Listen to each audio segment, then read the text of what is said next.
Welcome guys! Today I'm going to show you how to add a menu to your Unity game, using our Punk game as an example. We are going to create a main menu, GameOver screen, and manage scene transitions between them. Let's dive right in. First things first, we need to rename our main game scene. Head to the hierarchy or to the assets. Find your current scene and rename it to Game. Now let's add a new scene. Create scene, and save it as main menu. This will be the main menu hub where players start the game. In the main menu scene, we will create our first button. Right click in the hierarchy, go to UI and choose button. Rename it this button to start. Let's tweak the button a bit. Also change the text on the button to start and make sure the font size looks good.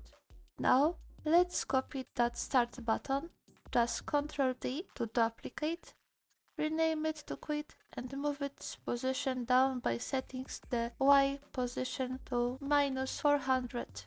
Change the button text to quit, so it's clear this one will quit the game. We are not done yet. Let's add a big title at the top. Go to UI, then Text Mesh Pro, set the Y position to 400, I change width and height and set center alignment, font size to 200 and text to Punk.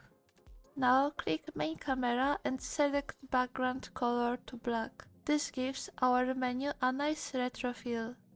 Now let's create a GameOver screen. We'll duplicate main menu scene, rename it to GameOver.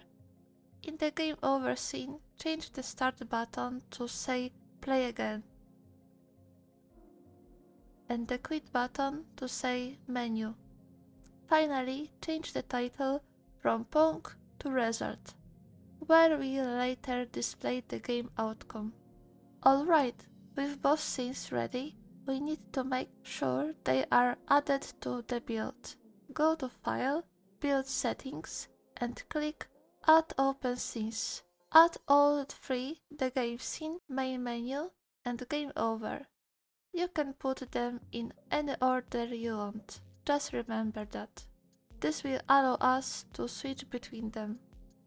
Next, let's set up scene switching. We'll create a new script that handles changing scenes. Call it SceneChanger. This script will let us jump between scenes using scene IDs, and we will also add a quit function to quit the game.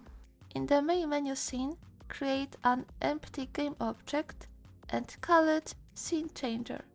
Attach our SceneChanger script to it. Now select the start button, scroll down to the on-click section, add the SceneChanger object, and choose the method that changes scenes, passing in an ID of 1 to load the game scene. Do the same for the quit button, but this time select the quit method to quit the game. Let's repeat the same process in the GameOver scene. Add a SceneChanger object, attach the script and hook up the Play Again button to change scene game by ID 1 and the quick button change to the menu button to return to the main menu by ID 0. Now back in the game scene, we'll modify the game manager script to check if the player or the AI scores 3 points. If yes, then load the GameOver scene by ID 2.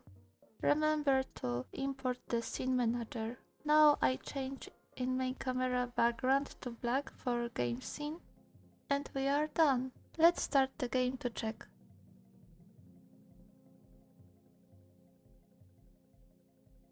We can see that the scenes are switching correctly, but the result isn't changing yet. Let's fix that. Now, let's add the logic to update the result text. I will start with the StringHolder class, where I will create a public static string, text to display, to store the text we want to show. Next, I will create a second class called TextDisplayer. In this class, I will add a Text Mesh Pro variable, and in the start method, I will set the variable to the value of text to display. Finally, I will add the TextDisplayer script to our result object and assign the text mesh profile to it. I'm heading back to my game manager script.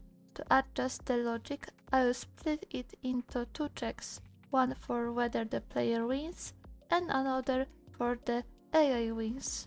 If the player wins, I will set the text to display variable to you won.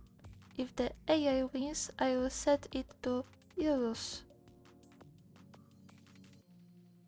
And that's a wrap. Let's hit play and see our game in action.